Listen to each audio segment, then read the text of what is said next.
Hi, my name is Ned, and I'm a small church pastor. So I was in a larger church of almost 2,000 people at the time. In fact, at times it was over that. And I left there, I retired from being a mailman and became a pastor of a small church in a small town. The first year and a half, I spent my time trying to grow. In fact, I remember at the interrogation when I was coming there, they were asking me questions about becoming the pastor there. My question to them was, how big is Rushville? How big is Kokomo? And how would we draw people from Kokomo, thinking that, well, let's build a large church here in Rushville. It took about a year and a half. I read Carl Vader's book, The Grasshopper Myth, and through that and through the Lord working in my heart, embraced being a small church pastor. So one of the things I think is important is the encouragement that a small church pastor needs of knowing that they're God's man in God's place doing God's purpose. And so the Solo Pastor Project is to encourage pastors to know who they are, the place that God has called them to, and the purpose that God has called them to that place. It's really to help identify pastors of small churches who are laboring alone.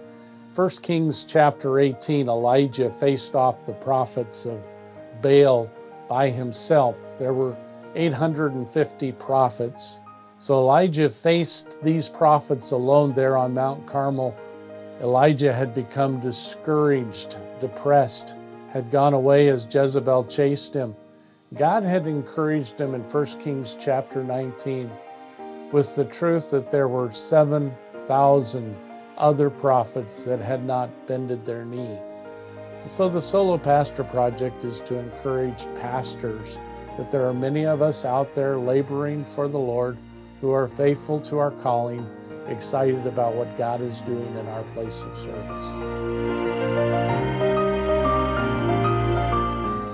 So what we're doing is we're asking pastors to do three things: to take a video about a minute and a half to 3 minutes, maybe 4 minutes long, just talking first of all about who they are, their family.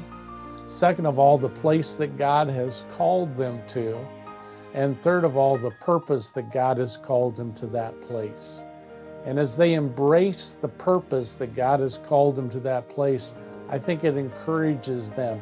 And then through the Solo Pastor Project, as we find out about other pastors in other places serving God faithfully, it encourages us, takes us out of our isolation, and we serve together the God who's called us to the place that God has called us to.